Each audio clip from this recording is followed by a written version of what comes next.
Okay, baby cakes. Let's actually do this. Okay, let me take the screensaver off. And let me add, because it's probably not going to pick up the screen display capture. There we go. And let me move this down a little bit. And then, oh, that's not what we wanted. We want to move that down a little bit. Although I don't know if it's going to fit. It might just fit. Perfect. Okay. We'll do that for now. I'm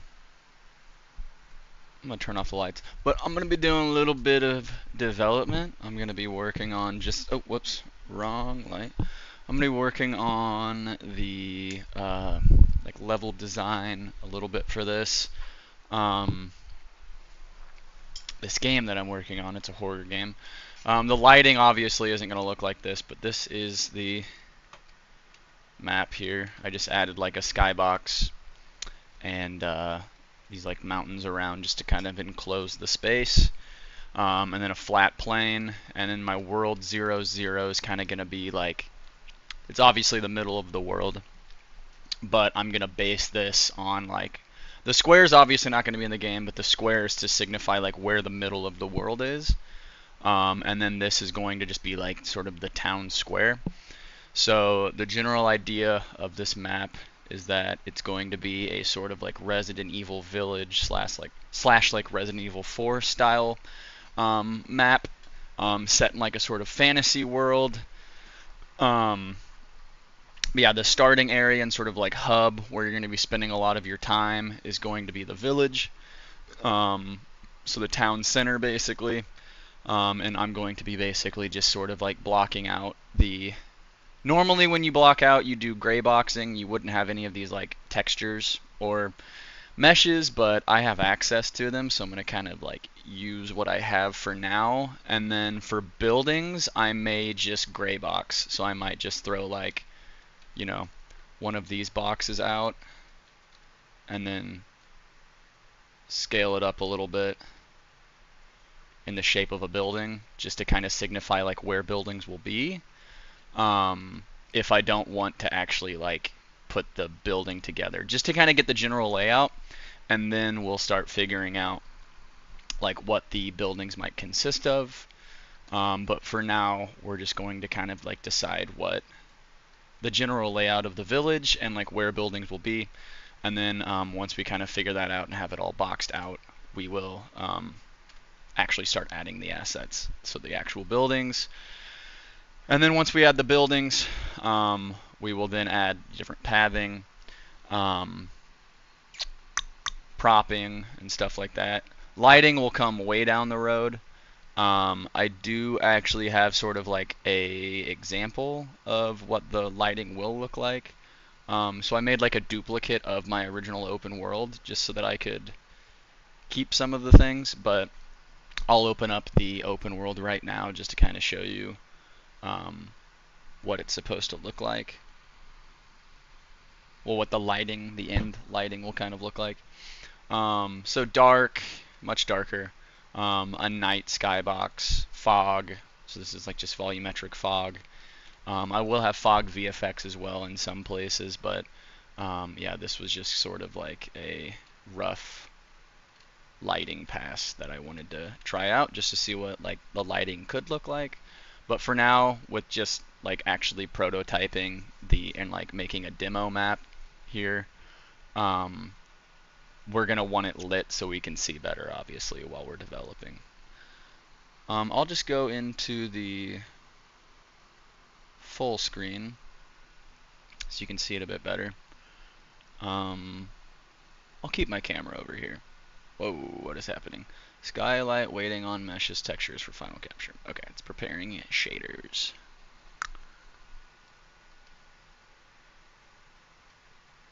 Okay.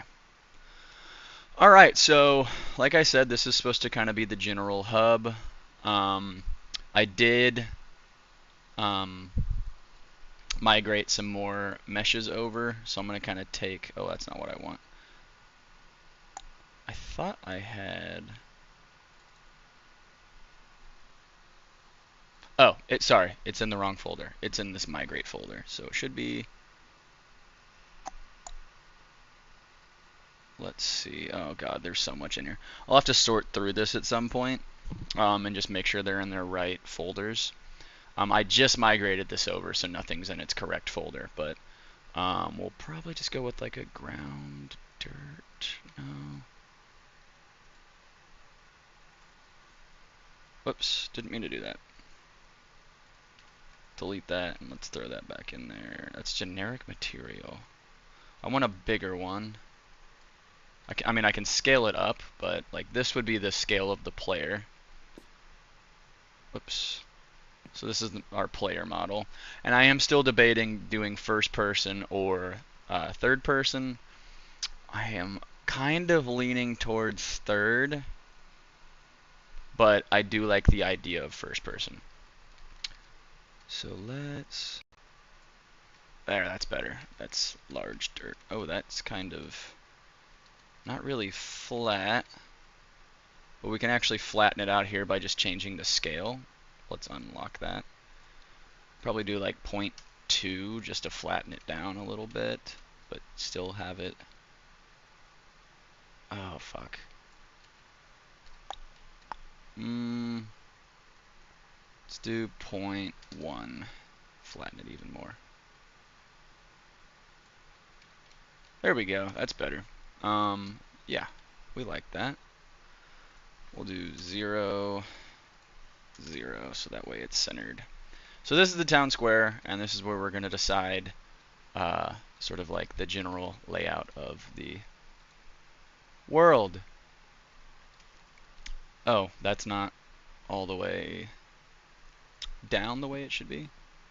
But this looks like a, I like the, yeah, this is big enough here. That's good. I'm actually going to throw a character mesh out here just so we have an idea of how big the character is.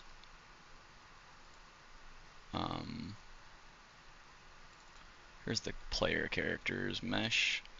So we'll throw that out there for now. They look really shiny.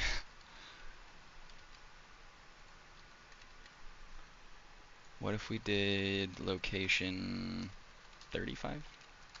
37, 38, 39. That's still not low enough. That's okay. We'll just do, we'll do this. I'm going to throw some music on too, just so we have a little bit of background music.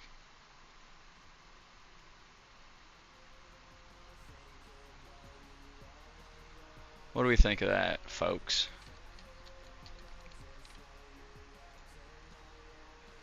Okay, we'll do this. Is there any slightly bigger?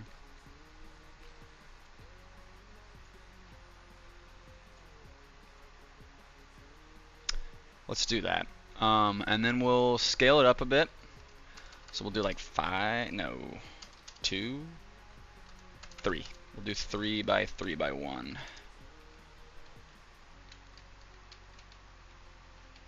That's pretty good for like a town center. And then we're gonna have a path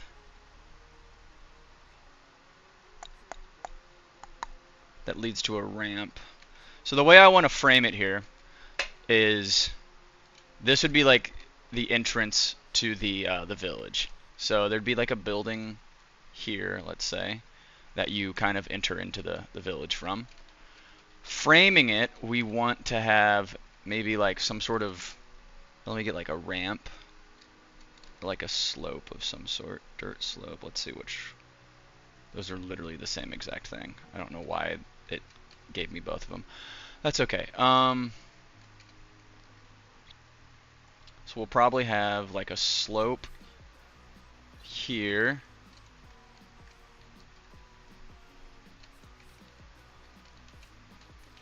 And then to frame it just a little bit,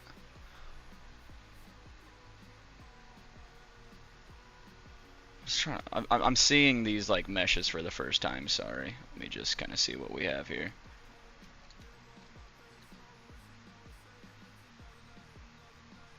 Kind of like that.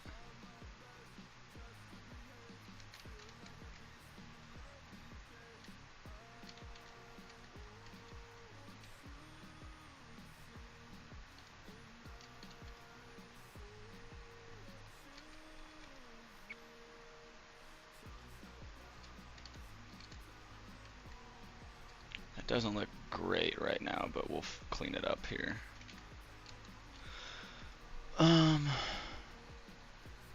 Sorry, I'm just trying to see what these look like and what might be the best approach here.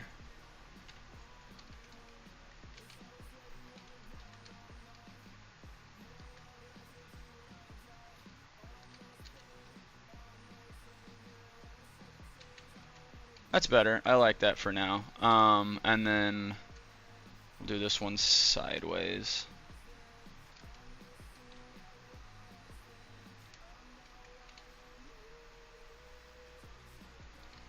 That's good. So how we're gonna frame this is we want the church. So there's gonna be a church up here on this like sort of slope. So we're gonna frame it that when you walk into this village, you'll see the church here, and that's kind of gonna be like your big POI. 1 second, let me pull something up. And then on the other one in the distance will be the castle. So we want to frame it that way. And then, oh, meant to do that.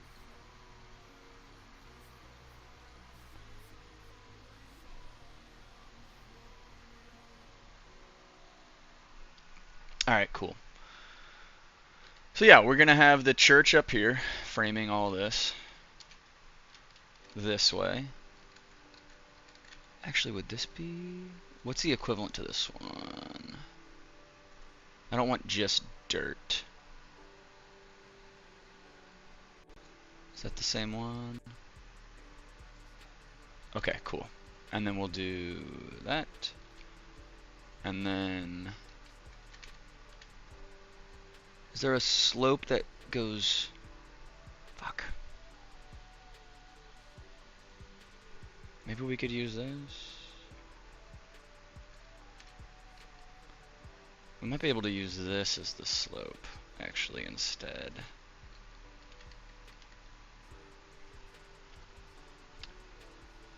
You were not annoying last night, Cronus. Why would you think you were annoying? You were not annoying.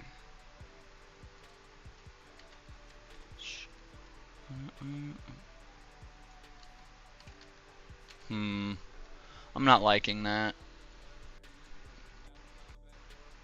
Might have to go back to how we had it. I just want to see how that looked. We'll probably end up replacing this anyway with like, so what we can do with the landscape, if it'll change to the landscape tool. Not annoying, it's okay. It's not changing to the landscape tool. 1 second. There we go. So with the landscape tool, we can sculpt. And we can actually create like a ramp with the landscape tool. Although I've never really used it. Okay, you can do it that way. Add ramp. We'll see what that looks like. I don't know exactly what this is going to look like. Did it add the ramp? I clicked add. Do I go up like that? What is going on? I don't have like... I lost my mouse on my right screen. Okay, that's better. I've never used the ramp tool. Did you know the VOD already has 11 views? That's crazy. Dior Zen, happy to have you in here. I can kind of explain any questions you might have. It is a little bit hard. For some reason my engine is running really slow. Not really sure why it's doing this. I might have to just restart the engine because it's acting weird. But oh wait, auto saving. I'm sorry, this is acting really weird. I wish I wasn't doing this. All right, Cronus. See you in a bit. But yeah, Dior, if you have any questions about how any of this works, feel free to ask. I do have a degree in game design, so I have at least a somewhat of an understanding of how all this works. Currently, I'm just doing level design. This is annoying, though. I don't know why this ramp is acting like this. It's like freezing my computer every... So we're going to just worry about that some other time. And we're going to leave landscape mode for now. But basically what you can do with landscape, actually we're going to go back into landscape mode just real quick and get out of the ramp. But what you can do with landscape mode, pretty simply, you can do stuff like that. So I can raise the ground there. So that's what I'll end up doing. I won't actually have... Level design is the most important thing to me in most games, so I find it pretty cool. Yeah, I love level design. It was my favorite part of school. Super fun. Yeah, just the class for it was really interesting. Yeah, it was probably the most enjoyable part of school, in my opinion. We obviously learned, like, we didn't do, like, hard coding. We did, like, Unreal Engine blueprinting is what it's called. But, yeah, so this is just to kind of move on again. So this stuff over here I probably won't use, but I'm just trying to get a general idea of, like, how it should look. And then I'll probably just sculpt it with the landscaping tool. So you can kind of smooth this. I think it's running really slow for some reason. But you get the idea. We're going to flatten this back out.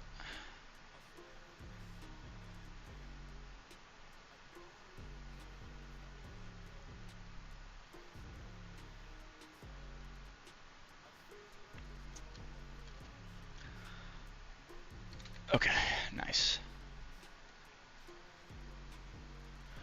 Yeah, so it's not my PC. I think it's literally, I don't know. It's just the software is running slow. I'm not really sure why. And it's really mostly when you do anything with the landscaping and foliage. The landscaping is just like, I don't know. I think it just has a lot of processing power because maybe it has to like recalculate lighting or something based on like what you're doing, which I would assume is the problem. But we're just going to sort of block out some things. So we are going to just grab this and what's this on the other side? Okay, it's kind of flatter there.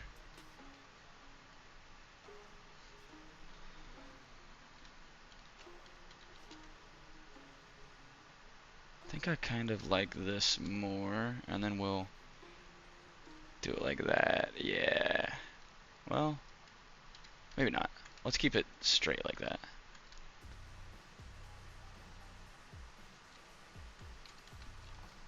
Is this how most games do their level design? Always wondered how it worked in 2D games and stuff. 2D is different. 3D is a whole nother beast. So typically, like, the actual pipeline of what you would want to do when designing a level, which I would normally do, but I just have these assets, is, I'll give you an example, actually. I'll make a new level just to kind of show you exactly how, like, you should design a level. Let's see, edit, file, new level. We'll just do a basic level. Save. For 2D games, it's a little different. I've really never really like developed a 2D game, so I couldn't really tell you exactly how someone would do it. I mean, I have an idea of how it would be done. You'd just kind of have like a flat plane like this, but you would most likely, if it's like a side scroller, you would probably, maybe have like an image back here, and then, a flat base, and you would, let me change the perspective to front. Oh wait, that's not what we want. Let's see. Oh wait, we don't want wireframe, we want lit. Where are we at? I just want to see where we're at. Let's do top. Okay, this is the top. And then we want front. So yeah, now this is kind of like what your side scroller would look like. So this is kind of what like a side scroller would look like. You'd have, wait, am I on, let's do back. I think I'm on the wrong side. Yes. So where's the floor at? There's the floor. Wait. Where am I right now? It's easier to see when you're in perspective mode. Okay, there we go. But yeah, you'd have like, it would be flat. It'd be, a flat camera, but realistically, you would just have like this flat background for like a side scroller, and then your character would be locked into only being able to go left or right or up or down, not being able to like come towards the camera. You know what I'm saying? Or like, I don't know if you get what I'm saying, but but anyway, so block meshing a level. So let's say like the actual pipeline of designing a level, you would most likely want to kind of go into like Photoshop, or maybe even, really any sort of like, you could even go into Microsoft Paint if you wanted to. So you could go into Paint and you would kind of like get an idea of, you would sort of write out and design the general rough layout of the world, and then you would start block meshing it. So to block mesh it, you would, let's see, let's just grab geometry over here. We'll just drop a block in. And then let's say I want the block to be, this is going to be a building. So I could be like, okay, like this is a wall. This is another wall. This is the back wall. I mean, that's just rough. Like, this is just a rough draft, obviously. And then for like a ceiling, we'll just, oh, whoops, that's not what we wanted. Sorry, I'm using like keybinds and stuff to do all this, but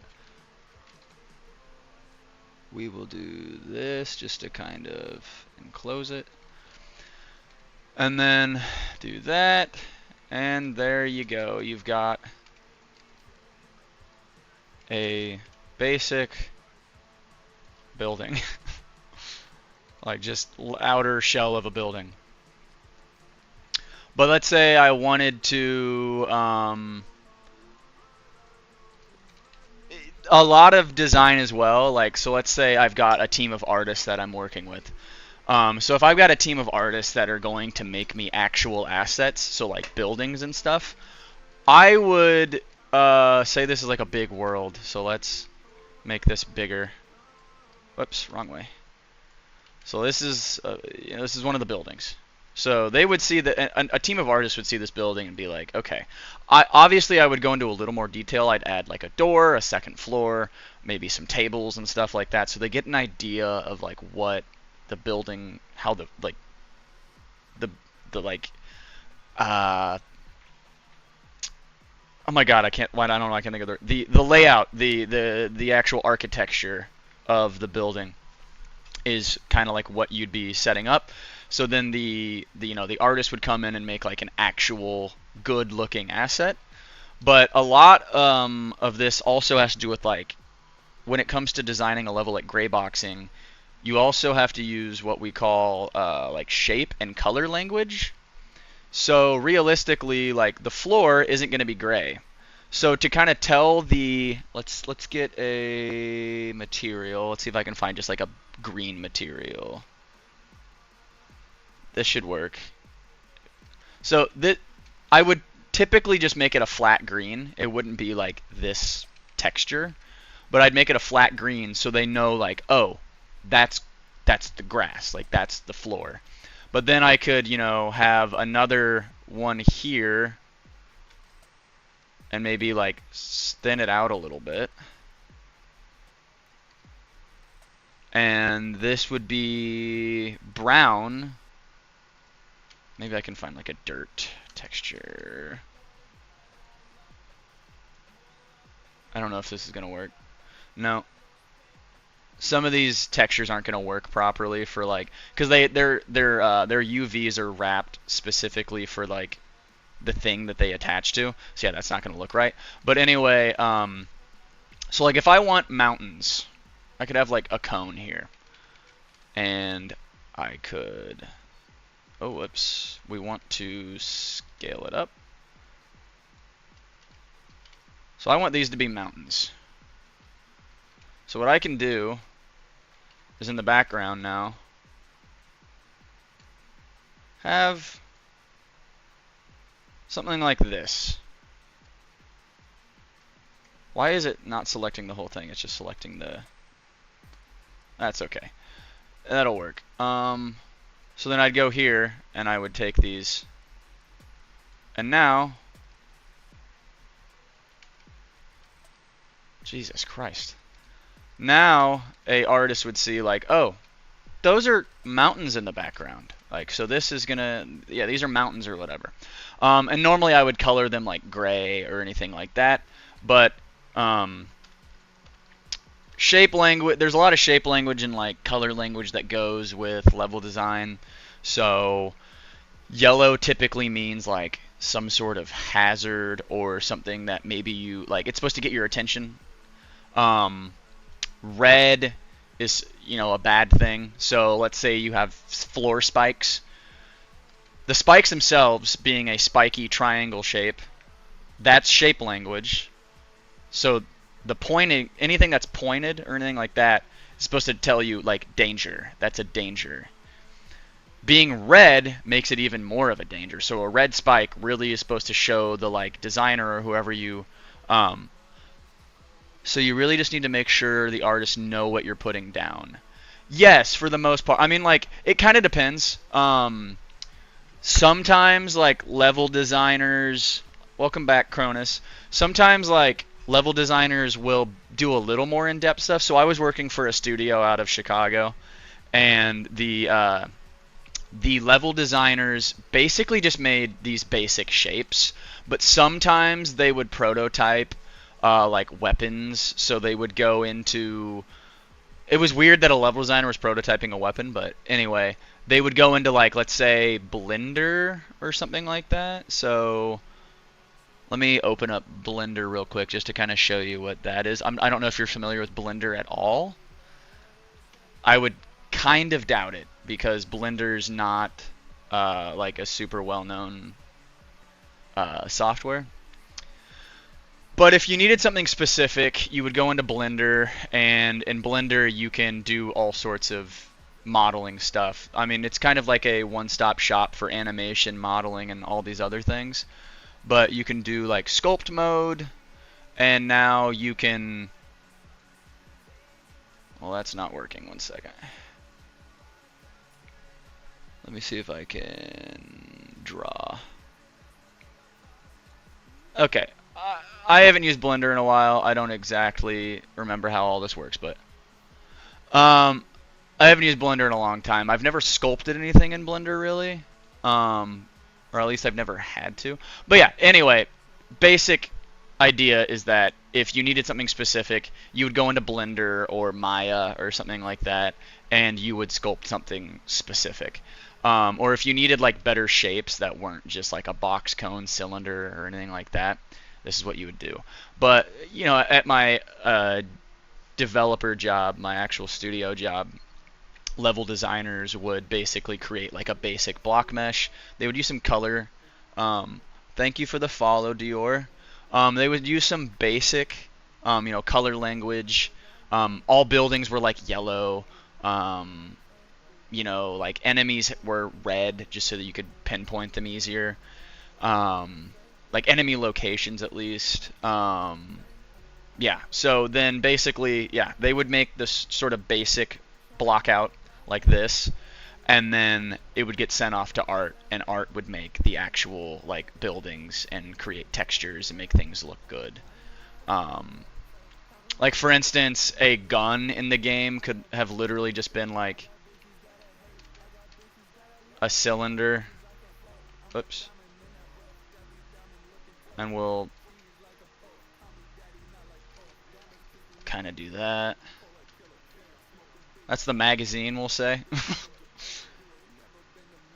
And then we'll scale this down more. That's the barrel. That kind of looks like a dick and balls. I'm sorry.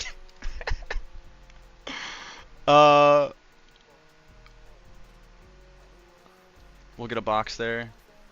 We're going to copy its location. Paste that.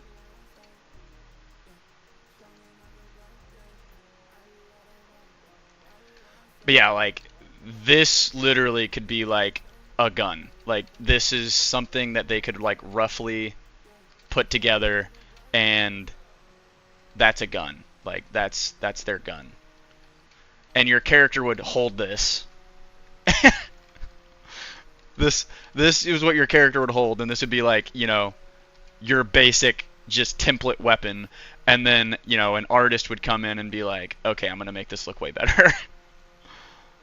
But yeah, you get what I'm saying. So we'll go back to my other map, my open world map. We're not gonna save that because we don't need this map.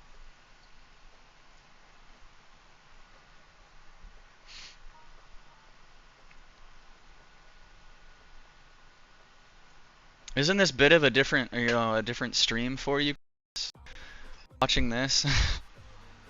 Okay. So this is how we're going to frame it. This is like sort of the general hub. The idea is that your character is kind of coming in on like in a buggy, like a little horse-drawn carriage or whatever, and then you get attacked, and then you have to sort of like make your way down a path and into the village. So what we're going to do,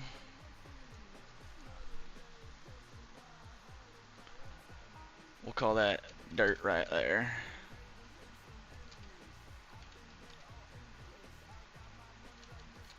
I'm just trying to get general paths in.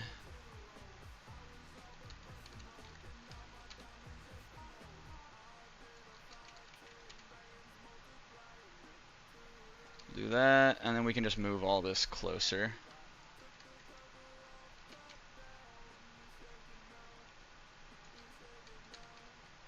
You shaking now. I was broke, but now I'm up. These star beams on me now. Okay, so that's like okay for one of the paths. And then this up here, let's just get a square grass plane. So this isn't actually what the level is gonna look like. Can I get a better grass plane?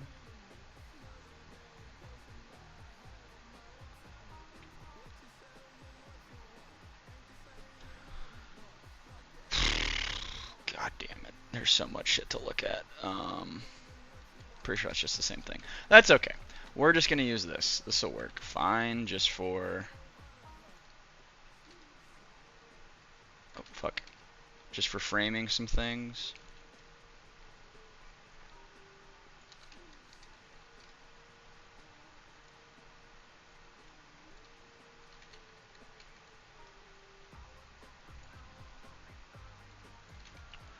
Okay.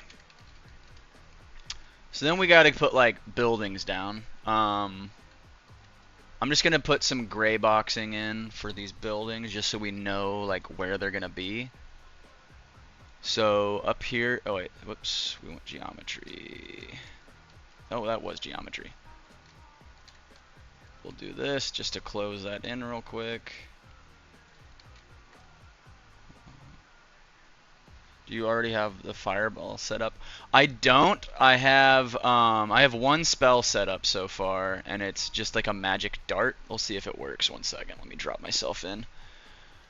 Okay. Yeah, so there's magic dart. You can't really... I don't know if you can see it, but yeah.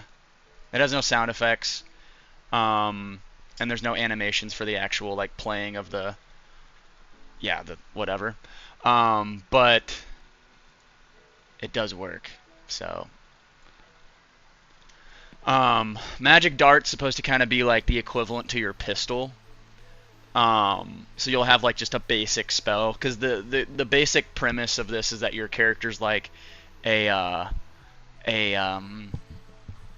like wizard in training, and they're traveling to this village to get taught how to wield magic, and like, you know, they're learning to be a wizard by like some other elderly wizard, and you only know basic spells. So yeah, like this will be your first one, and the idea is that like with the animation, your character would just kind of do like boom, boom, boom, and like be able to just like flick their they'll hold their you know, their spell book in their one hand, and they'll just go like bang, bang, bang, bang, and like just fire them off real quick.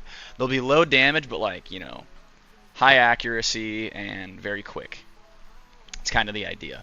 And I am going to probably do it off stream, just because I don't know if there's any actual like interest in watching all the technical shit on getting spell set up, but I figured I'd start a stream with like level design, because it's a little easier to just jump into and like work on.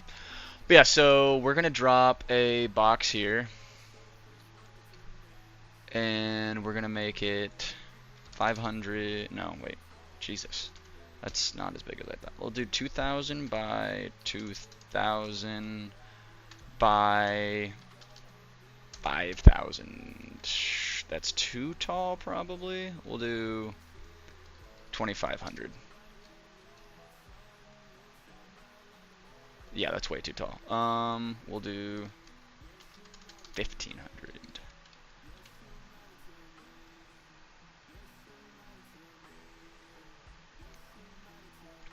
Okay, so that is where the church would be. And then we would want a path sort of leading away from the church. So it'd be dirt paths. Let's see if I can just pick up like a... I want to see the fireball. Alright, I'll make the fireball for you sometime.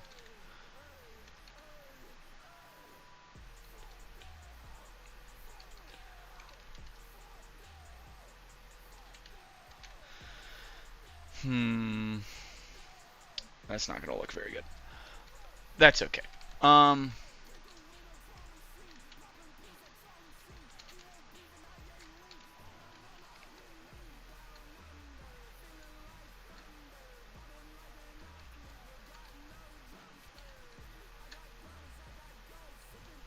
make the fireball for you soon. Maybe I'll work on the actual, like, spell casting tomorrow.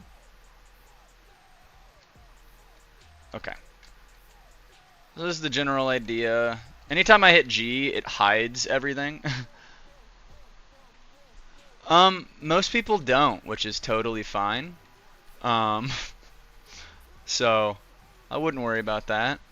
But yeah, so then we're gonna frame it like this. So you walk in, and let's wait. Let's make this bigger. Box brush. Why is it not letting me? This is annoying as hell. I don't like using these boxes because they just like don't scale correctly. Let me see if I can find a different box.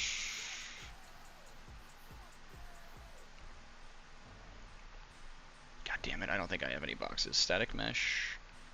Nope. That's okay. Do I have like a church actually in my... Yeah, that'll work. We'll just drop this. That's probably way too small. Maybe. Let's drop myself in and see how this looks. Yeah, it's not like wide enough, but that's okay. I don't know why. Let's thin it out a little bit. Well, maybe not. Let's do that. And then elongate it a little bit. And that's kind of the general size of that building we want. And I think I want like a tavern.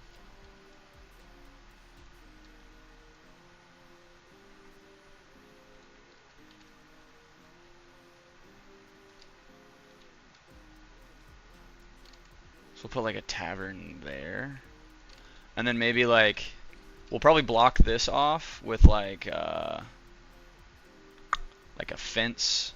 And this will kind of probably extend out a little more like that. We're kind of trying to just block the general like area here.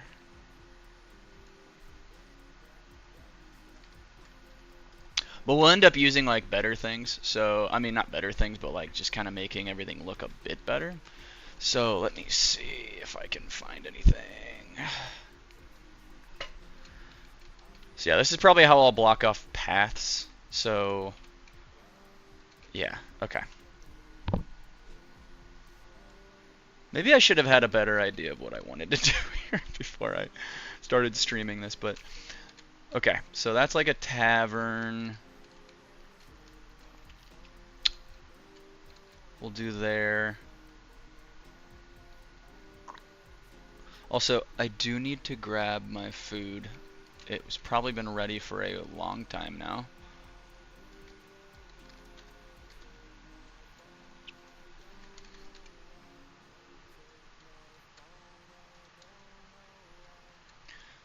Okay, I'll be right back. I'm gonna go grab my food real quick.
Sorry, what's wrong with the stream? Did something happen? Do I need to reset it or something?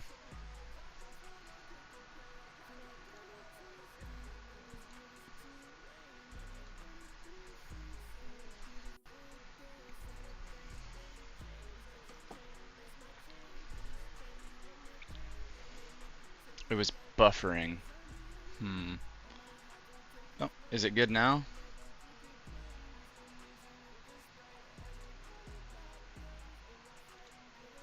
Is it better now? I don't know. Here, while I eat, I'm gonna kind of just show an example of some level design that I've done on my portfolio. So, this is a prototype level that I made. It's a little dark, but this is a prototype level I made for a like Souls-like game. Why is that quality so bad? Jesus. There we go.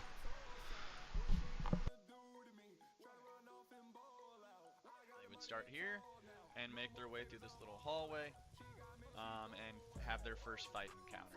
And I made this room fairly big so that the player has room to kind of roll around, use the mechanics, and kind of have a pretty easy first fight against their first enemy. And it would just be kind of like a grunt enemy.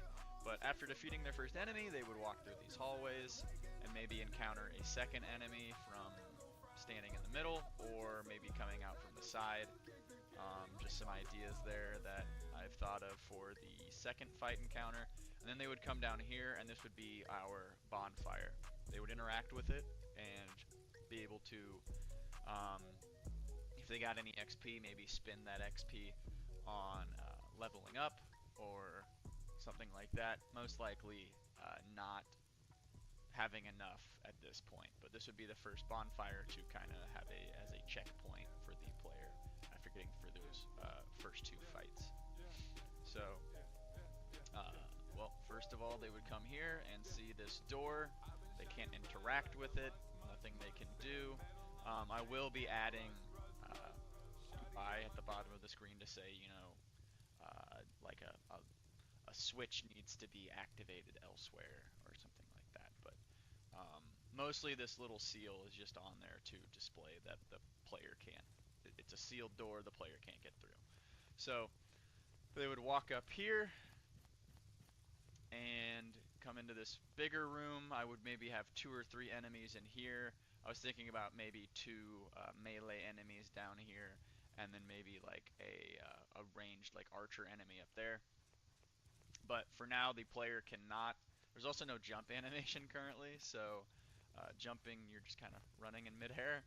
But you cannot jump this, you cannot cross that. It's just to kind of show the character that they want to get up there and try to figure out how to get up there. So um, I have some sort of like leading lights here so that the player, it gets their attention. They need to go this way and down this hallway. And then I would have an item sitting on this altar and possibly some enemies in here, 1 or 2 tops, that you would fight, get the item, and that could just be any sort of item. Maybe making it the healing flask or something. That'd be your first healing flask that you get possibly. Not sure though, but just an item in there. And then I have this hallway, and I created a pressure plate. So the intent is that the player would run through here, hit that pressure plate, be like, oh crap, try to dodge that. They'd hit this second pressure plate, not realizing it, and get hit in the back by another one. So that was kind of the thought process, just to kind of introduce traps So dodge, hit it again, maybe like looking around, get hit by that one. Possibly having an enemy standing here as well, or sitting in a corner, maybe an item. None of this has really been propped out yet, but they would go down this way and up these stairs. Maybe an enemy in here as well, but the intent is that this would kind of just be a sort of sanctuary room, not much in here, and then we'd have a fight in this sort of like prison block, jail Is block, it like whatever this would be. And I would like to have it. You what? can't really see What's very hard to well, because hear? again, I need to kind of Is it work just on quiet? Do I need lighting. to make it just louder like But there that? would be an item Is that back better? there on a dead enemy. You would walk in here and possibly have an enemy in here that you need to fight. But after defeating it, you'd be able to pick up the item. And then maybe having some enemies in these open doors as well is the intent for that. So after defeating the enemies, passing on, technically you really wouldn't have to defeat these enemies, but you could just move on. And we have another pressure plate. These traps are a little bit bugged right now, so I'm not going to hit the trap. Basically, these walls close in on you. I haven't really polished them that much. I was just kind of getting like a work in progress in, just to get like a proof of concept for the trap itself. But I may adjust this room as well, just because I think the spinning blades might be a bit much along with the walls. So I'm gonna kind of reconsider this room in general, but this is just meant to be like a sort of obstacle course, trap room, testing your dexterity, I guess. So you would want to dive through here. I'll just show you. This is a one of the traps. So it starts closing the wall in right there, and then yeah, you just want to get through the room before the walls close in. So possibly having an item over here to pick up, just so that if the player does first go this way, kind of have something to catch their eye, they would pick up an item and then immediately think, oh, I probably need to go to this side as well. Maybe there's an item over here. This is where the seal Yeah, this was like also switches. an Unreal Engine. So This one. the player would press Y to interact, break the seal, light the flame, and then jump back down to where they came from. So then again, after defeating those enemies, maybe having enough XP to level up, they would level up here. This is also, again, the visuals of this are just a work in progress. Probably going to do something different other than this spinning little crystal thing. But this door opened, so hitting that seal opened this door, and then this is the room leading to the boss room. So we've got this sort of red fog of war. So they would cross in, and this is where the boss fight would start.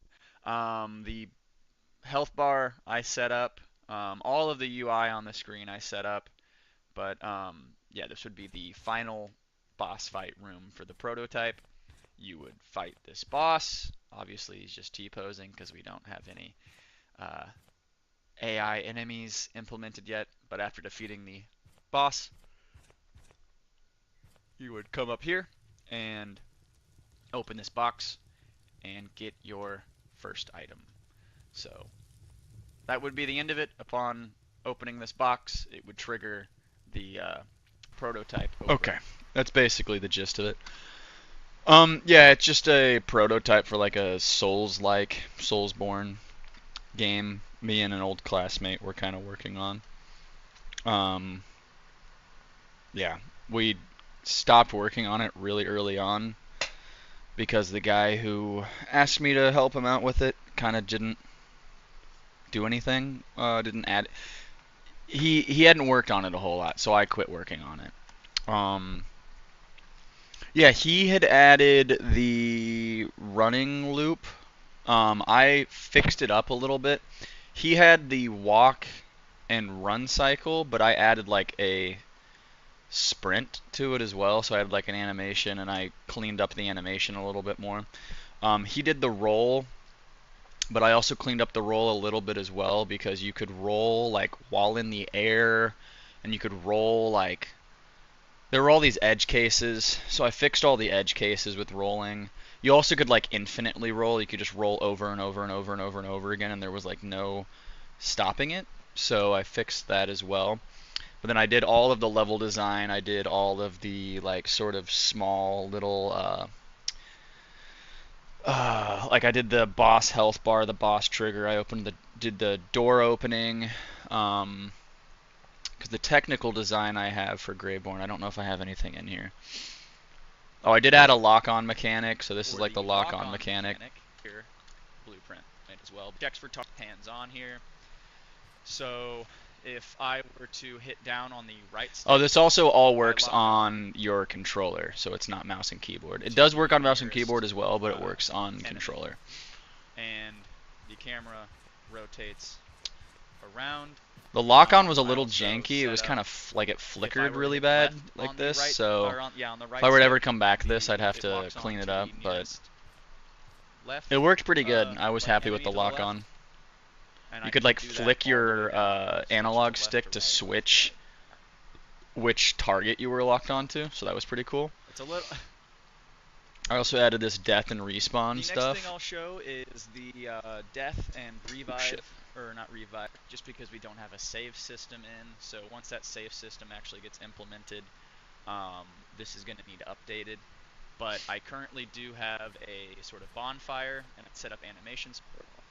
So when your character walks up within range, this is also all set up on a blueprint interface system, and so you can sort of activate the bonfire, and I set up animation notifies. I did all this as well with like the audio and set up the effects for this as well, so that when you do actually interact with it by the blah blah blah. Yeah.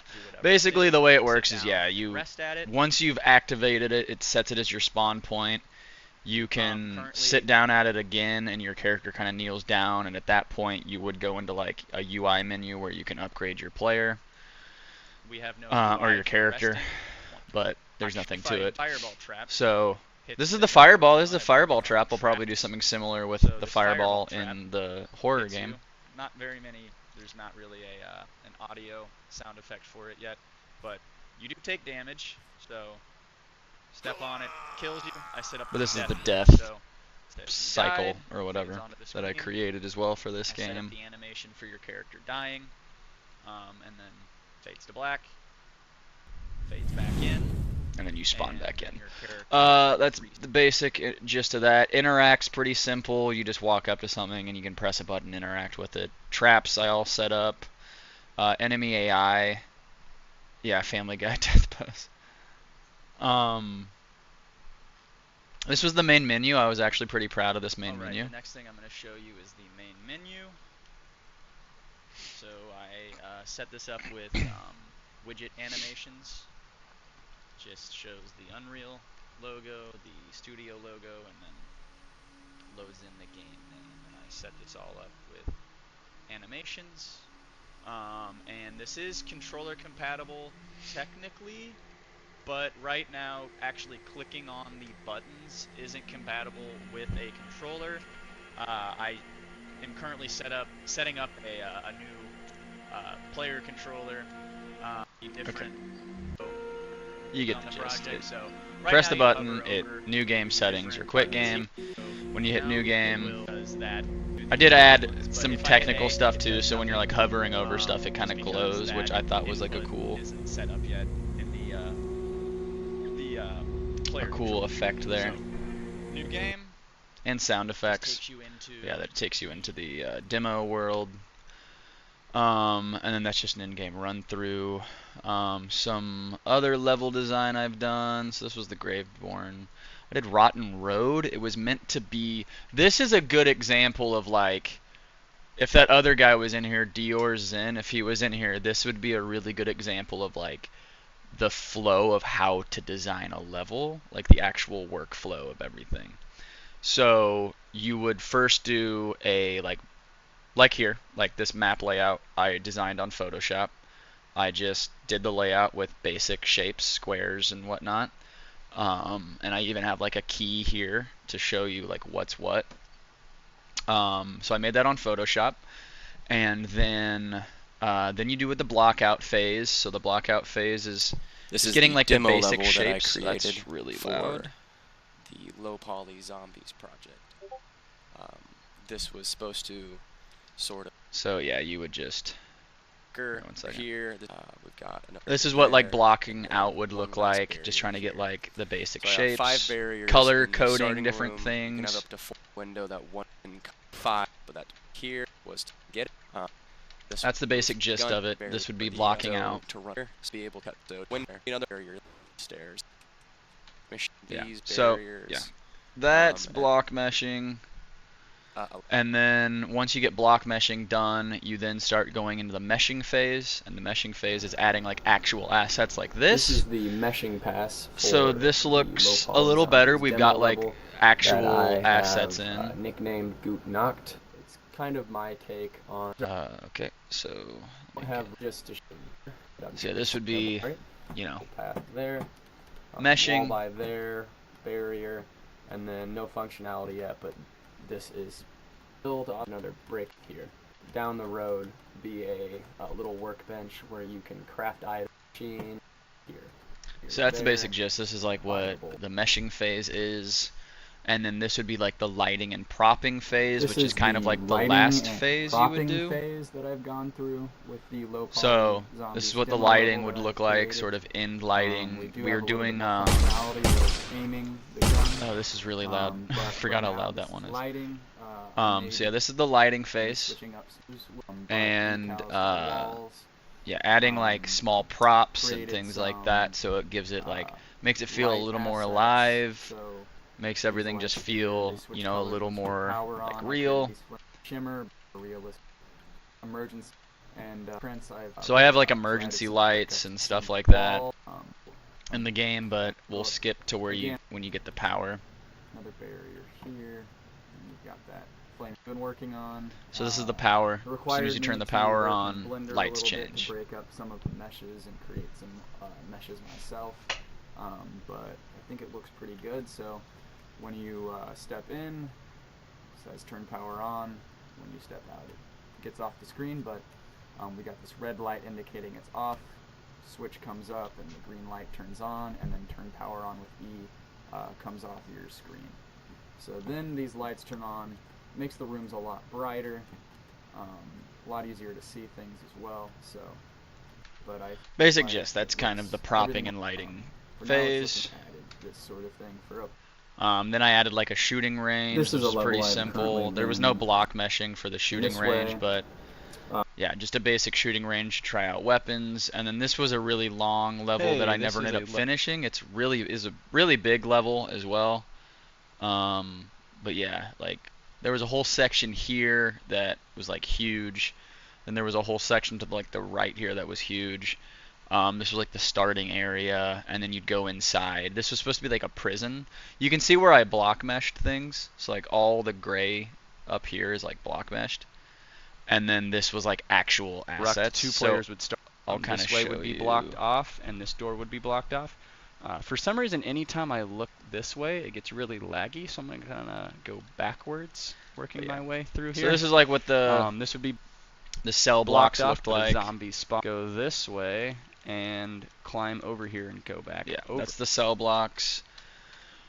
There was like a whole basement area, the power room here. So you can't just cell block B would be on this. And then, yeah, cell block B is over as, here. I didn't get the as polished in there. Never got to this point. Towers here. These were the underground shower rooms. You would work your way over here into the power room, and then actually go back to cell block. The basic premise or like inspiration behind this map was Verrucht and like the Alcatraz map in Call of Duty Zombies. So this game was supposed to be like my own version of Call of Duty Zombies that I was working on with 2 other guys. And anyway, we'd never really finished it at all because 2 of the guys quit the project, and I didn't want to really take it myself. But yeah, the idea was that it was kind of a merging of Mob of the Dead with the prison, and then Verrucht, where like 2 teams start on each side. So 2 guys are on one side of the prison yard and 2 guys are on the other side, and then you sort of like, as you go through the map, you would unlock doors to then meet up again. Was the kind of general idea. You don't know what Verrucht? I'll show you Call of Duty Zombies. Call of Duty Verrucht. I don't know if I'm spelling that right, but this was the Verrucht map in Call of Duty. This was in World at War. It was in like a psych ward. I don't know if you remember this at all. But yeah, this was the Verrucht map. Pretty cool. But in the Verrucht map, you were in a psych ward, and the building was basically like split in half by a door. And well, depending on how many players you had, but if you had 2 players, 1 person would spawn on one side of the door, the other person would spawn on the other. If you had 4 players, 2 would spawn on one side, 2 would spawn on the other. Yeah, and so that was kind of the general inspiration behind it, was to separate the teams in the beginning of the game, and then they'd have to like make their way back to each other by opening doors and turning on the power and whatnot. But it took place in like a prison, sort of like Ted, hence all of the and racing. the prison was was under construction. The idea is that the prison was under construction before the apocalypse hit, and like a group of raiders came in and converted it to like a stronghold. So this is like this whole area here is supposed to kind of be their like entertainment Thunderdome area, where this whole area was under construction before the apocalypse, and then yeah, they kind of just converted it into this little Thunderdome. It's kind of the idea. I don't know if and then this was supposed to be like the final boss arena to the eastern, where final boss. Yeah, here. you'd this was meant to be fight like, them in this like Thunderdome, so we arena have thing. Raiders. Sorry, around this the was top supposed to be who the are just Thunderdome watching and cheering and whatnot. This area was supposed to be a like demolition derby area. But anyway, that's Rotten Road. Helltech 2808 was like the first project I ever really worked on. This was my capstone project in school, so it was inspired by kind of like Dying Light 1. This game was inspired by like Doom and Ultra Kill. So it was like very fast paced. It wasn't great, but like for a capstone project where you had 4 months to work on it, it was decent. It was pretty good. I was happy with it. But yeah, technical design is more of like the ins and outs of like actually like programming things. This was the company that I helped, or these are 2 games that I helped make for the company that I was working for. Dragonfront Adventures and Dragonfront Rising. One of our projects, which was really cool, got canceled, so it's not on here, but I can't post it because it got canceled. And then these are all just personal projects that I've worked on.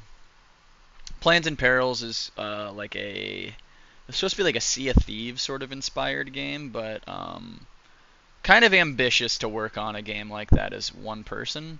So I was mostly just working on like a weapon system, and the weapon system looks pretty decent. Like I'm actually kind of happy with it. I think at the very bottom is where you get more advanced quite a lot weapons. of changes. Oh, whoops. Let me pause that one. Whoops, that's not what I wanted. This is like the actual technical design side of things. Weapon system that I've made.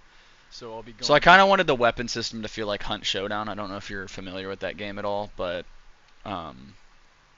sprinting and idle. I like the idea. So like how the bullets work at the bottom is instead of like a traditional like 6 bullets in the mag and then slash 32 of whatever you have left. Each bullet is its own like oh wait, you can't see because I've got that in the way. Each bullet down here is its own circle. So when you shoot, so I did set up left just for debugging mag, and also so yeah, when you shoot here, I'll show you. Once it'll add to the missing from mag there, And also on the bottom right, I tweaked the UI to deplete one of those sort of circles down there. Each of them represents a bullet in your magazine. It would add one. So yeah, when you reload, it does that. Reserves I as thought well, that was so really the cool. reserves also I really like that. But yeah, anyway, let's go back to working on my own thing here.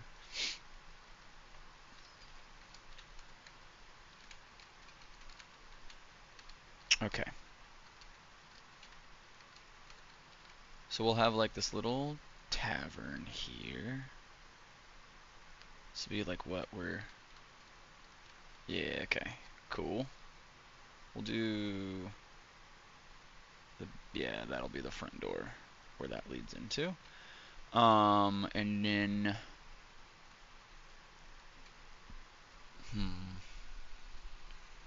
Let's see if I can pull something up real quick. Oh shit, that's right. I was wanting to put like a river through the middle of the area. Fuck.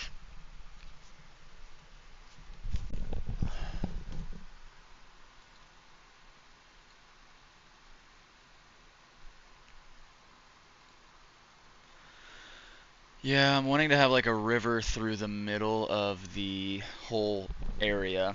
So, because the idea, my sort of, yeah, idea here is that the river will go up through here and then like around and kind of loop around to this other area. The castle will be like, the castle sort of like main gates will be back here. And then you'll have to get like kill these enemies. You'll have to kill like 4 or 5 bosses to get their sigils, and then the sigil will open the gate to the castle, and then that's where you, like the castle's kind of supposed to be like the final area. So anyway, each area. So I'm wanting there be like branching paths here off of the like main village hub. So one, branching path down this way to a sort of like crypt area, like graveyard crypt. You'll go down into the like caves down there and like fight an enemy and fight a boss. And then you'll go like where this river flows. I would like for it to kind of, the inspiration between this one would kind of be like Beneviento, the Beneviento house from Village, where you're kind of along those cliffs. So you'd kind of be like going along these cliffs. There'd be a waterfall. You'd go over a bridge that then leads to wherever you're gonna fight the next sort of like boss at. Another boss was supposed to be like cultists in the woods, or it's gonna be like cultists in the woods. And the cultists will be like they can summon demons and stuff like that. So they'll be branching off like this way, and they're supposed to be like they're gonna be the like human enemies, but like obviously evil, but they will their sort of like enemy design is that they will be able to like summon demons. So you kind of want to focus them first so they don't summon a bunch of demons and you have more enemies to kill. So that's kind of their idea is, yeah, they'll be able to like basically conjure up demons, and then the demons will spawn, and there's like probably 2, 3, 4 demons I think that I want to go with. That they can spawn, and then the final boss, like not the final boss, but the boss for that area will be like this big demon that they'll be summoning from like a summoning circle. And I'll actually just show you the inspiration behind it, or like kind of like an idea. It's in my prototyping map here. I'll kind of show you what it looks like right now. But then the final spot that kind of goes down this way, which will be branching this way, will be a swamp area. So yeah, this is like the idea of for what I'm wanting to go with with the giant demon coming out of like the summoning circle. I'd like to think you're in sort of like an enclosed area, maybe like a not maybe a crypt or like some sort of like church or cathedral or something where you're at least kind of closed in, and he'll be able to like throw fireballs at you from a distance, but then like slam his fist and like swipe it and all that from far away. Um, when you are not from far away, from close up. So if you get real close, he'll just kind of slam down. From far away, he'll throw fireballs that you can dodge, and then maybe he'll like really reach out and like hit if you're standing still. That's kind of the basic idea of that demon lord boss. But yeah, you'll kill it, and then you'll get its sigil, and yeah, that's kind of the idea of that. The swamp, there'll be like swamp monsters and stuff like that, bugs. I can kind of show you the enemies for that section real quick. I see this loud. Okay. Okay, so meshes, characters, enemies. I have them separated here, so like these are the bosses. Oh, also I forgot the best part. The plan is that there will be a stalking enemy who will also be a boss. Down the road, they'll have like their own sort of like section where you actually fight them. I'm debating having them after the castle or part of getting the sigils, but it'll be a werewolf. And the werewolf will stalk you. Why does it not have textures? Okay, there's the textures. But yeah, the werewolf will be the stalker enemy. It is what's going to kind of like attack you at the beginning of the game and destroy your little carriage, and then draw you into the village. And then anytime you're in the woods, the idea is that anytime you're in the woods, it'll like come out and sort of stalk you through the woods, and you'll be able to like do enough damage to it to sort of like make it run away for a little bit of time. But the main idea is you just run away from it, like you just want to stay away from it. But yeah, that's kind of the idea. Is yeah, you'll have this werewolf guy as one of the bosses. This is another boss. He's going to be like the swamp boss. I think he looks kind of cool. And then that's the giant demon guy. But who got a little button down? This guy? This guy here?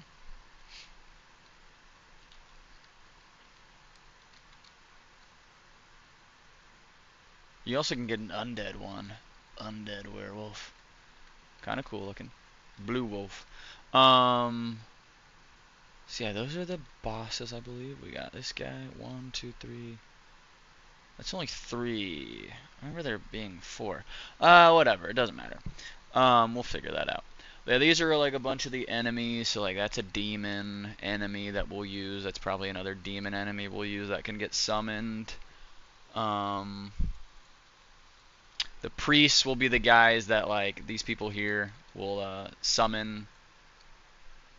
They'll be the summoners of the demons. I don't know if I'm gonna do this elemental. I just kind of like grabbed a bunch of assets. I do like the idea of this like pig guy being a boss. I think he's kind of cool. And then like these are gonna kind of be like mini bosses. This could end up being bosses of some sort. Another like sort of demon thing. Do like the idea of this like berserker guy. I think he looks kind of cool.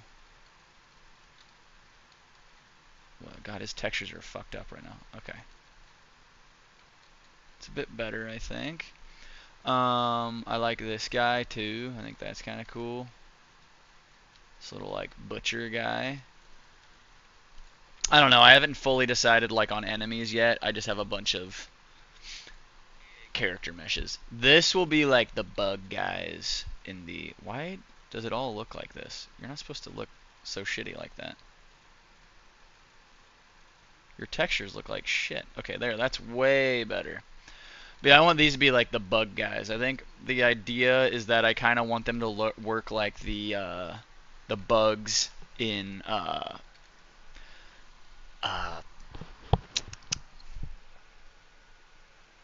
Resident Evil 4, Jesus. Oh, and then we kind of work like the bugs in Resident Evil 4, where they'll be able to kind of go like camo, like they'll be able to camouflage themselves in the swamp, and then they'll come out and like attack you. Um, yeah, I think that's kind of cool. Yeah, they'll kind of be. I'll probably shrink them down a little bit because they're a bit big, so they'll probably be like maybe half the size. No, that's way too small. 0.75. Yeah, that's kind of the idea. Um, and then we got these guys. Don't know if I'll use them, but they're kind of cool. They'd maybe be like mini bosses, just like little brute guys. I think they're kind of cool looking. And then we got the grunts, the grunt enemies, skeletons. Some of the skeletons are fucking gross looking. Like that guy's got his skin and like muscle on still. Archer skeleton, so we'll probably have like projectiles and stuff like that. Little ghoul guy. Mutants, kind of just like corrupted guys. They look kind of cool. I like their design. I think that's pretty cool. And then there's like just normal zombie like people. I don't know if I'll end up using the actual like zombie people, but I might. Why do you guys look like that? 'Cause that's not what your assets look like. There we go. That's what they're supposed to look like. There we go. Yeah, I don't know if I'll use them or not. I did just also get some characters from here. So these guys are kind of cool too. I don't know if I'll use them. I'll probably use these guys in the swamp. Let me see where you at. This is another like behemoth swamp monster. Maybe like that'll be like a mini boss. Maybe. Not mini boss, but like. Oh my gosh. This hat's hurting my ears. But like, you know what I'm saying. Kind of like just a bigger enemy to take down other than these like grunt guys. That's a Colossus. I don't know if we'll actually use this guy at all. He looks kind of creepy. He's got like a little weird demon head thing. Let's see, where you at? There's also this thing. Plague Lord. They're not supposed to look like this. They have much more detail. There we go. So yeah, that's what that one looks like. That's what this one looks like. I like this guy's like tummy leaking out entrails and having a mouth on it. I think that's kind of cool. It's very Warhammer. And then yeah, you got this guy. That'll be like a basic swamp grunt. Necromancer, I might make these people like part of that cult. Enemies, the cultists. Those are like knights, inquisitor. It's like an evil guy. It's a corpse. There's the Colossus. And then there's like just undead people like this. I don't know. They kind of look a little too like that might be a little too much. Maybe I'll put them in the crypt. Maybe they'll be like the crypt enemies. And then in the castle, I'll probably have these vehicles. These like they're called vehicles, but they're just like, you know, catapults and cannons. Kind of like in Resident Evil 4, where once you get in there, you have to kind of like destroy the different things that are shooting at you, the catapults that are shooting at you. I just like the idea of them sort of being like environmental hazards of some sort. Or like an extra hazard to watch out for. But, alright, I'm going to delete all these guys.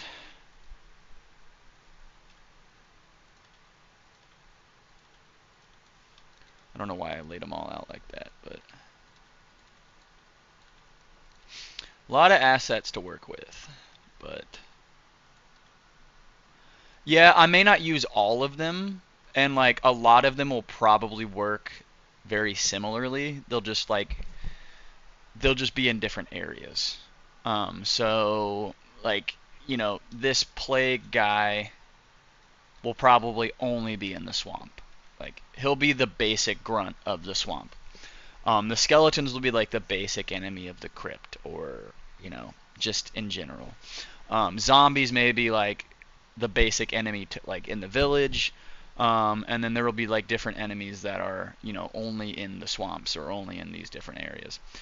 But they'll all work pretty similarly, but maybe have like different variations to them. But yeah, it's kind of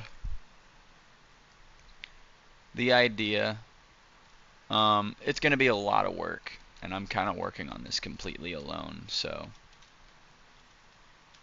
that sucks a little bit. I am still debating third person or first person.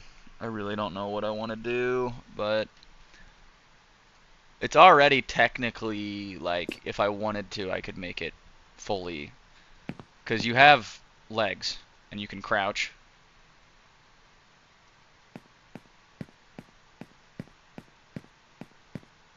I do like the idea of first person, but I also like the idea of third person.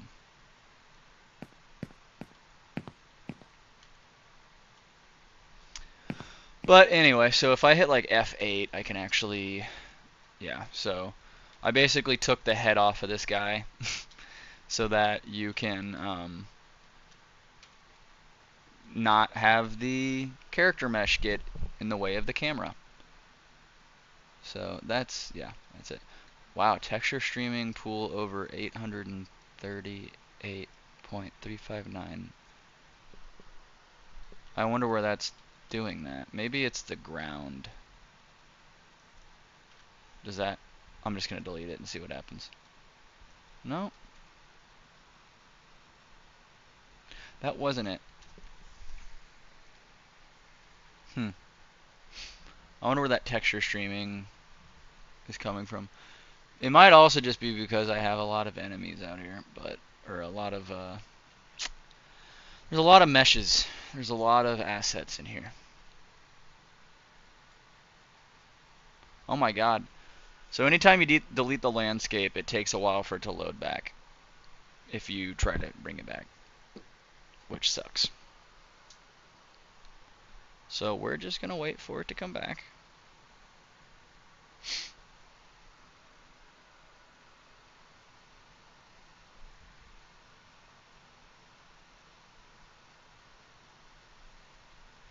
Holy shit, this is taking forever.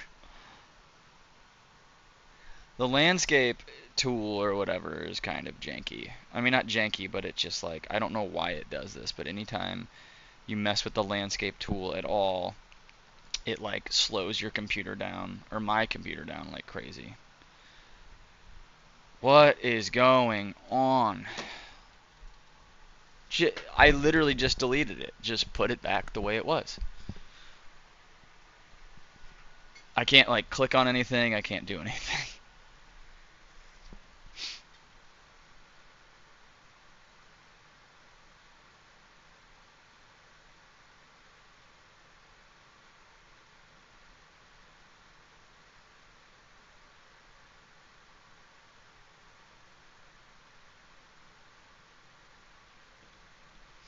Holy shit. Okay, I think I'm just gonna close out and then reload it. Hello?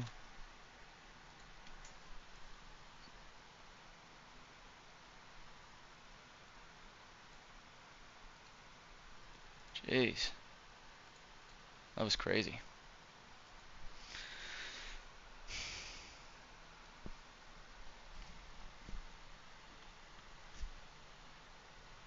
Now we gotta wait for it to load up.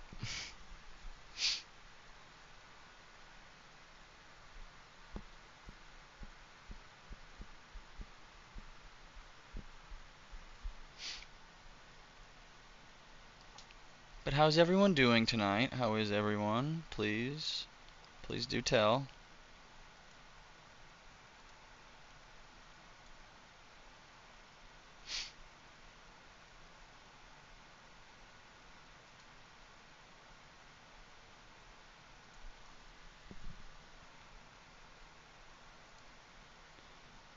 Some emails? What for, Cronus?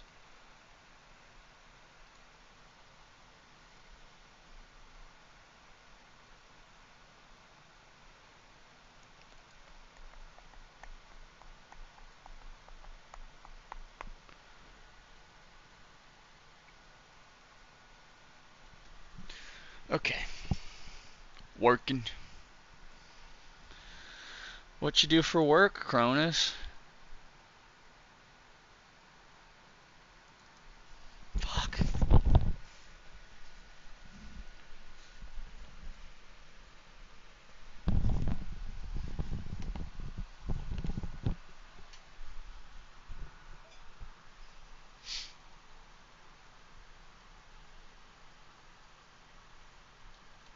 Nice. It's saved a little bit at least. Okay, very cool, very cool. Oh, don't want to say Tuesday, forgot who I am. Okay.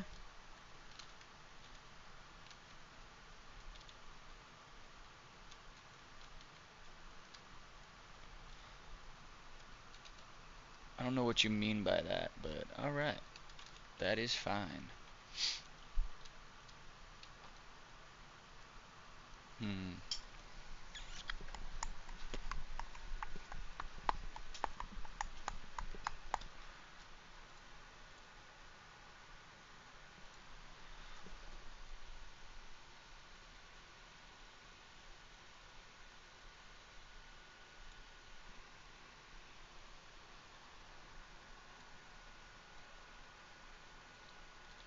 Hmm. I'm gonna just block this off a little bit.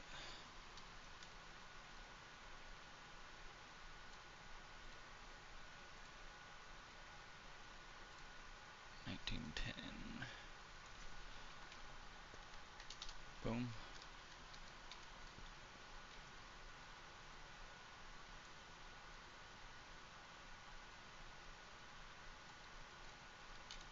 Hmm. That's okay. Let's do this.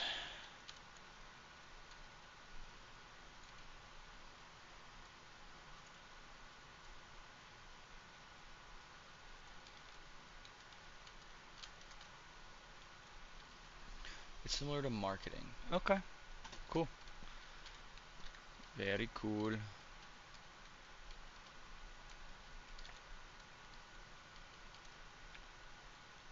Let's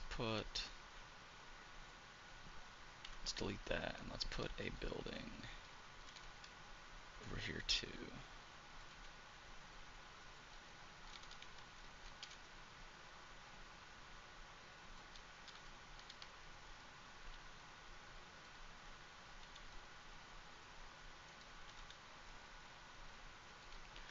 Like another building there. And then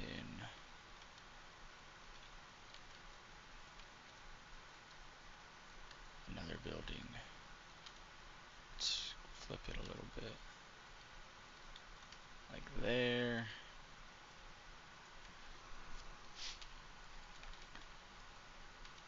Let's move you a little there. And then that'll be a path out of town. Maybe we'll do, yeah, like a little wider. Like that.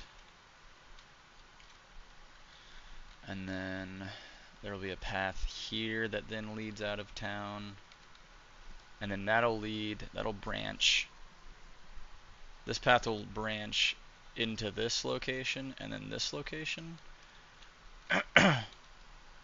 And then this path will branch out here and into that location and that location.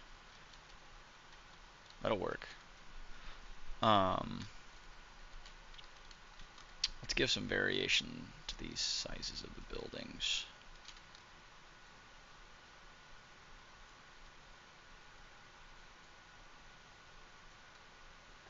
Just a little bit of variation.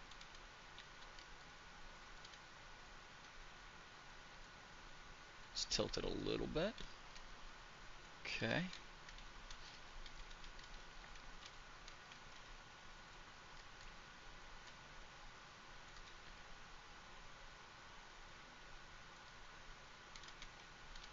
And then I think we'll just do 2 more buildings here. We'll figure out what they actually are at some other point. So we'll do 1 here and 1 here. And we'll move this one up a little bit and tilt a little bit.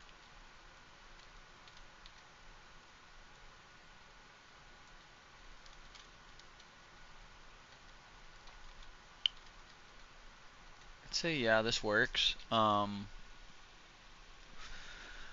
kind of figure out what these are. So this will be like this building here should be the building that you, actually no. Maybe, trying to think how I want this to flow whenever you enter the village. Maybe we'll have another building back here. And it'll be like sideways. So yeah, you'll enter the village from like this building. And then there will be like a sort of, not alleyway, but maybe like all of this will be gated. And then you'll come out the back of this building and be in the back of this building. This will be blocked off. You'll have to go in through here and then through there and then out into the main courtyard. And this is where you'll have your big fight. That'll work. Oh, fuck.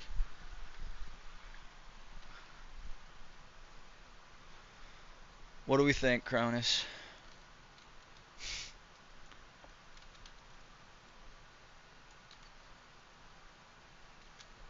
How big is this, like, road?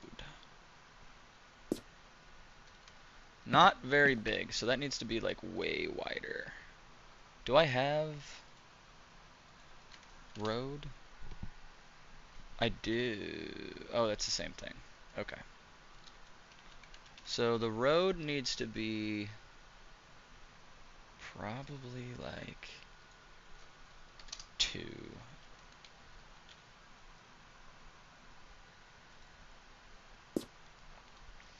Yeah, so the idea is that first cutscene you'll kind of be like, you know, traveling down this, like down a road, down this way in your carriage, and then suddenly you get attacked by an unseen monster. All you hear is, you're inside the carriage though. So then your driver gets like attacked, your carriage flips, and you just see your driver get like pulled into the woods. And now you're like, oh shit. So now you have to walk your way over to the village here, and you make your way through the, like a path through the woods and into this little house here. Like you'll make your way, there's like a back gate, and you'll make your way through here, and the door will be like creaked open a little bit. It's a little bit of white, like, or a little bit of light peeking in to kind of get your attention and think like, oh, I'm gonna go in there. I need to go in there. So then you'll go in and you'll encounter your first enemy. Upon encountering your first enemy, you'll leave the building and then make your way through here into this other building. And that's when all hell starts to break loose. Kind of like Resident Evil 4, where you have that big fight encounter, and Resident Evil Village, where you have the big fight encounter in the very beginning of the game. So you'll have your big fight encounter around here. You'll be able to go into these buildings, maybe find some like new, find like items. You know, finding more mana, finding like healing items, finding like treasure, whatnot. Finding items, staying alive, but then in the church, so this will be the church right here. And that's kind of like, so right here, the church is going to be your point of sanctuary. And we're going to have, while you're fighting, someone's going to pop out of the church. One second.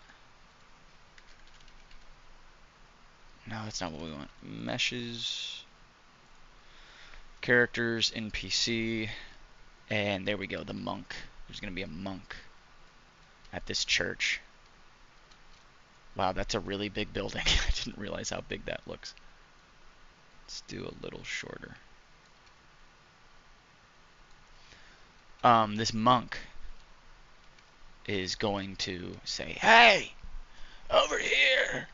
Like, come over here!"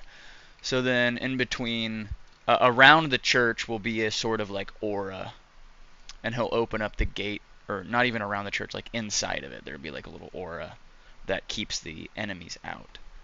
So your character will want to like run up here quickly and get to the church. And then you'll go into the church, and then there will be another cutscene. And that'll be kind of like the first, fight. First big fight, and like your first NPC you encounter.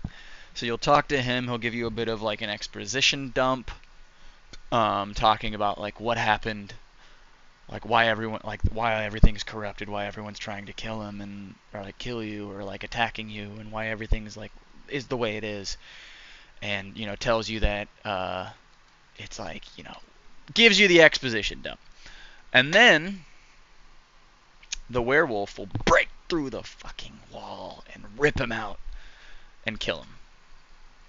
So the one guy who was like your saving grace, who was like there with you, the only human you've seen since your carriage driver in the beginning, gets ripped out of the building and killed. And now you're just kind of stuck in that. Or maybe that could be the start of a chase.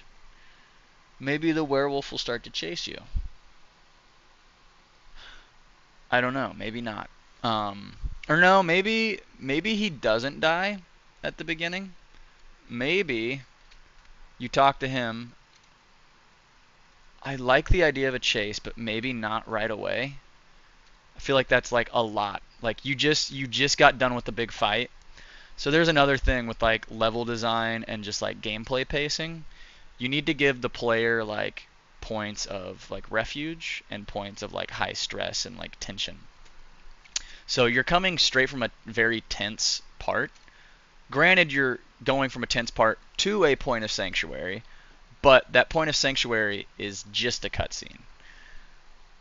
So it would kind of suck to be like tense, cutscene, super tense, you're getting chased. I don't know. I think maybe having him kind of exposition dump for you and making the church sort of like a safe area for you for a little bit.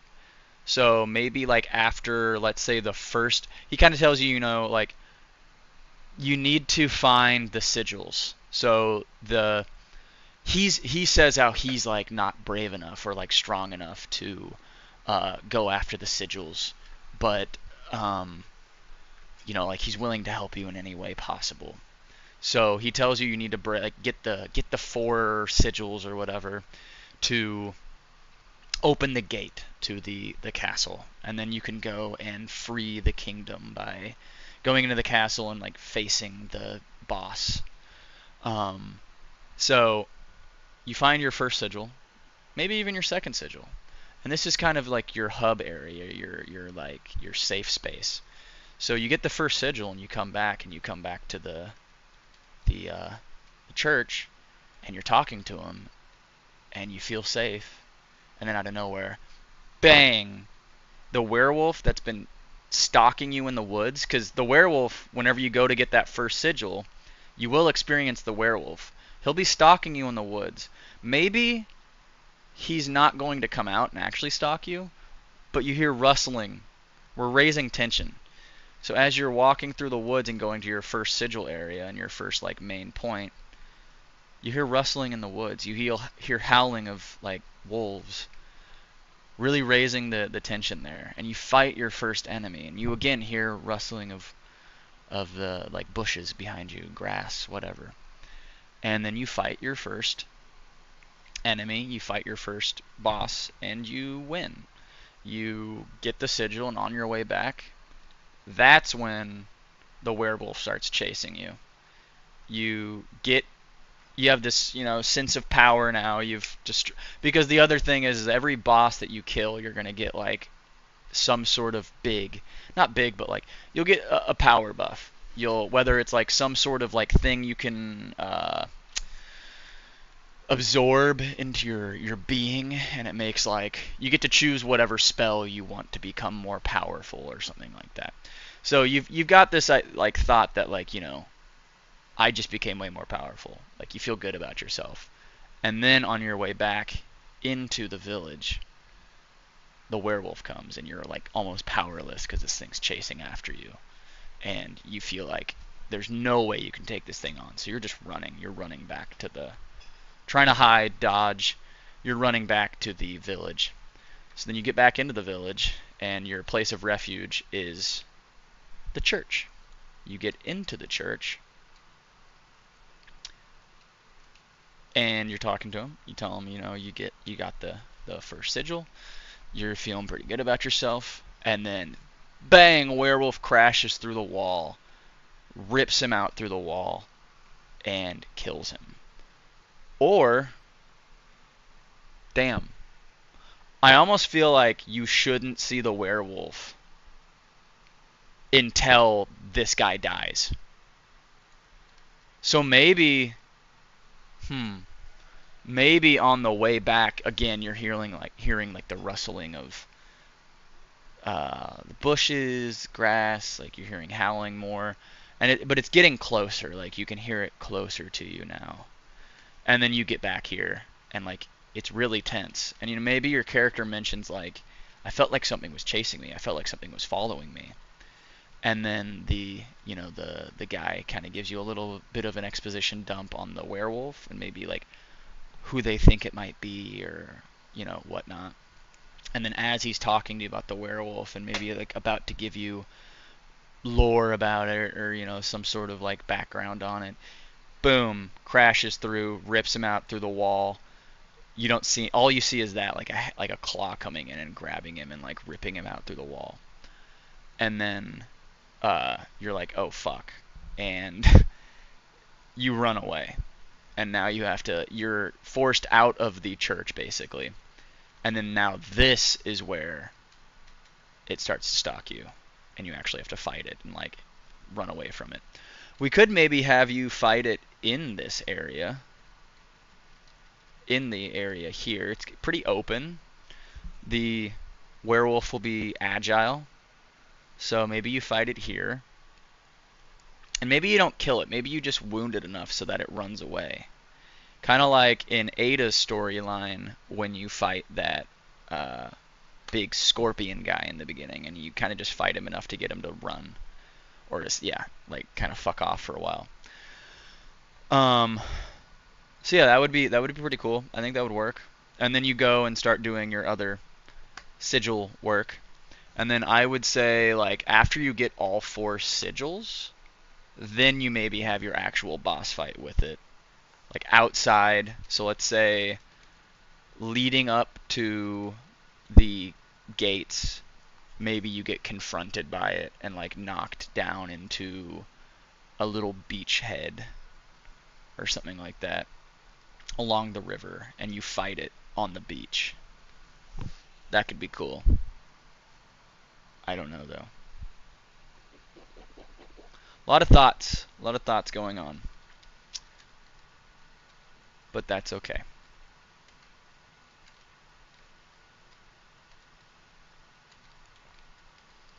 But I do like this so far. Obviously this is all going to be blocked off with trees. I was wondering maybe 2 werewolves and 1 kills the NPC. The other keeps chasing you. Just an idea. Yeah, I like that. So I don't know if I've told you. So the story is basically that, or kind of the idea I have right now for the story, is that there's like a duke. I actually have this all written up in a GDD, game design document, in case you don't know what that means. Fuck. Where do I have it at? It's somewhere in here. There it is, Nucleino. I'll pull up the story real quick and just kind of tell you what it's kind of about.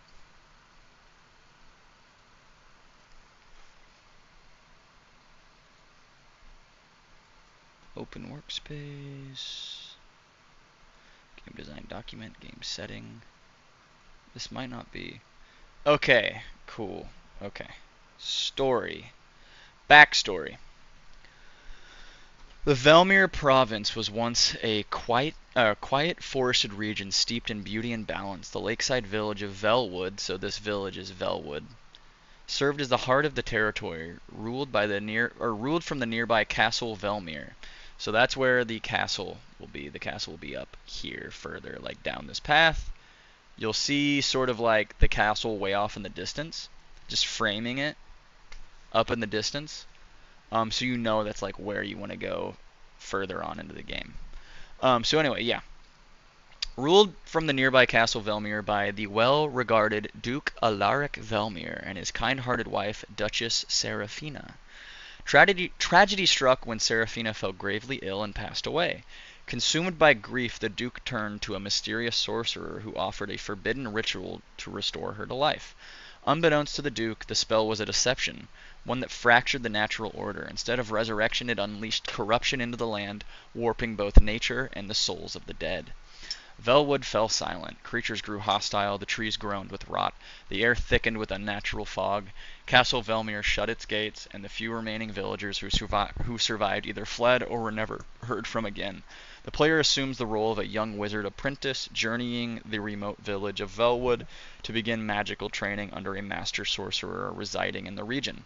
Isolated and eager to prove themselves, the protagonist travels by carriage through the fog-laced countryside, unaware of the corruption festering at their destination. As the game begins, the protagonist's carriage is ambushed by a monstrous force, a werewolf. The beast kills the carriage driver and leaves the player stranded near the village. The young wizard escapes the wreck, traversing a forest path toward Velwood, unknowingly stepping into a nightmare. Boom. So yeah, the main locations are Velwood Village, which is what we're working on right now here, with just this basic little blocking. Castle Velmir, which will be up in the distance. We've got the graveyard and crypt, which I believe I kind of want the graveyard to be down in like this area. I need to make just like a bigger landscape. But yeah, the crypt will be like down here. The swamp will be down in here. And then I have like a lake section that I think I would like over here. And then the woods and cultist camp probably like over here. Flip-flopping those. But the idea that I had was that possibly the Duke. Oh yeah, sorry, that was a lot to read. Probably a lot to follow along. Sorry, but the idea that I did have is that the Duke is actually the werewolf. So you could even like maybe possibly fight him at the very end, fight the werewolf at the end, or the Duke, or the werewolf is the Duke's son, and he got like corrupted, and now the Duke is kind of like in the castle, really just like kind of fucked up because his wife died, and now he kind of just like sold his whole little village off to this sorcerer who destroyed it, and then also got his son turned into a werewolf. I haven't fully decided if I want the Duke to be a werewolf, or the Duke's son to be the werewolf, or neither. Or it could go that like the Duke's son became the werewolf and killed the Duchess. I don't know. Like, instead of her just dying of like a sickness, maybe she died at the hands of her son being a werewolf. And then maybe she actually didn't die. Maybe she also became a werewolf, so maybe that's the two werewolf things. Maybe now they like live off in the woods together, as mother and son, as werewolves. And maybe the Duke was trying to use the sorcerer to like undo their werewolf change. I don't know. Like, basically, yeah, like cure them of their werewolf whatever. And then that's when the sorcerer like manipulated him and corrupted the whole land into what it is. I don't know if that made any sense.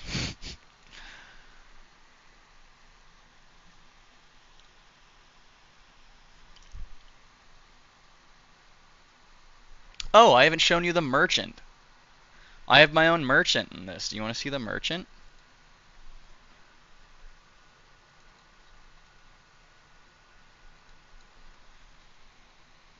He's pretty cute.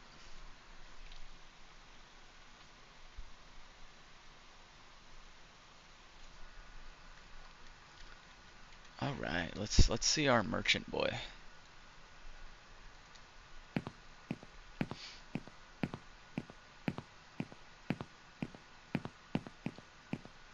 Look at him. Look at this guy. Look at this little guy. He's all like, what can I get you? Boy, looking to buy something nice. No, he's gonna be like an old man. He's gonna have an old man voice like, hi, how are you? What can I get for you? I don't know, that wasn't very good. Yeah, I designed this little shop. This is kind of what the buildings are gonna look like, kind of disheveled. But yeah, this is his little shop. You'll go up to him, and with him, you'll be able to sell. You'll have currency, so you'll have gold, but you'll be able to sell treasures to him or any sort of other items you have. You could maybe even sell, like, if you aren't using spells, you could maybe like sell spells to him or something like that. I don't know if selling spells would be great, but anyway, because the idea of this game is that you'll have a spell book, and kind of similar to Resident Evil, you have a hotbar, but in your spell book, you'll have like a list of spells that you want in your spell book, and you'll be able to hotbar them. So then, like, anytime you go to him, you'll have like a little section over here that you'll be able to go to. I just realized that I'm not in my live scene, but that's okay. But yeah, anyway, you'll be able to basically, yeah, like go to him and sell items, and then you'll be able to buy new spells or buy like spell upgrades for him. He'll be able to like attune your spells or whatever. So more damage for your magic dart. Boom, boom, boom. Boom, boom, boom, boom, boom, boom, boom, boom, boom, boom, boom, boom, boom, boom, boom, boom. Yeah, some more damage for your magic dart, maybe stuff like that. Maybe it can penetrate multiple enemies or something like that. But yeah, so he'll be able to upgrade all your spells. You'll be able to maybe like buy new spells from him, buy more healing items, maybe even buy more like slots into your book. So you'll be able to hotbar more spells. Yeah, stuff like that. But then I also have, this was a basic item pickup thing that I made. I think it's very reminiscent of Resident Evil. Let me full screen it real quick. So when you get within range of it, a little, like, you know, you see it, like that little diamond around it, that sort of circle around it. And then when you get closer, like actually within pickup range, it shows up E. But if you're not looking at it, it goes away. If you are looking at it, like actually right at it, you can press E and pick it up. But you don't have an actual inventory, so it's just for looks right now. I do need to fix up all this animation for this, because, like, I mean, this looks fine, but like when you sprint, your arms are just like all over the place. And I think I know why it's doing that, but yeah, it's just a little janky. But I could, like I said, technically make it third person. I don't know. Did I make that demon? No. I got it from an asset pack. The demon itself is really just like, here, I'll show you. He's this big by default. I just boosted him up by 10%. So I made him this big. And then I put him in the ground like this. And then I put the fire around him, so you can't see it very well. Like, or so you can't like see that he's just in the ground. But yeah, he's He's just kind of coming out of there. The idea would be that like he's being summoned and he's like kind of coming out of the summoning circle, but you disrupt the summoning of him. So when you disrupt the summoning, he kind of stops halfway coming out, and then that's when he fights you. And that's his boss fight.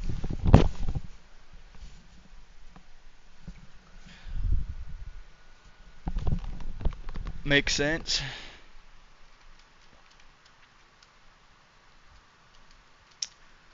I think I might end the stream though, because I do have to work in an hour, and I kind of want to just hang out for a little bit before I have to go into work. Yeah, I have to work at 12. I have to go and drive the truck and trailer to Sherwin-Williams, cook for them, and then I serve them at 3 a.m.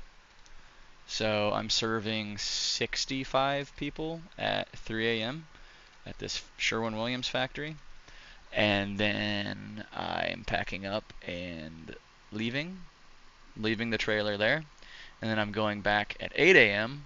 to cook for them for 11 a.m. But I'll have two guys. I'm going to be the only one tonight working on it. But I'll have two guys in the morning helping me. And yeah, they'll help me with the 11 a.m. shift. We'll get there at 8:30, start cooking, setting up at both locations there, and then we serve for that, and then then we have a third shift where I have to serve at 4 p.m. So then at 4 p.m. Am I wrong? Yeah, no. At 4 p.m. we'll get there and cook for them, and then I think they start eating at 7. So we'll cook for them from like 4 to 7, but more like probably 5 to 7 because I don't think we need that much time. Because it's not that many people. It's like 100 people. I'm serving 66 today, and then, or like tonight, and then like it's like 220 tomorrow morning at 11, and then tomorrow afternoon is like 100 people, I think. So yeah, that's it. But I think I'm gonna take off because I have to leave in like an hour. So I'm gonna hang out, and it was nice talking to you guys. I don't really feel like I got a lot of work done, but thank you, Cronus. I appreciate it. I don't really feel like I got a lot done here tonight, but I did a lot of explaining and showing, so maybe I'll get more work done tomorrow on it. And then I'll try to get like the actual spell framework going, so I can create spells and create the fireball and all that stuff, and then I can maybe make like some basic enemies that just kind of stand still, and we can practice like what actually happens with the fireball and stuff like that, where if it hits the ground it explodes and does AoE damage, and so we can basically just get like a quick idea of like if the AoE damage is working or not. So that'll be cool. I'm gonna save this and then close out. Come on now. Alright. Good night, Cronus. Enjoy your email sending. Bye. Bye bye. Bye everyone. Bye.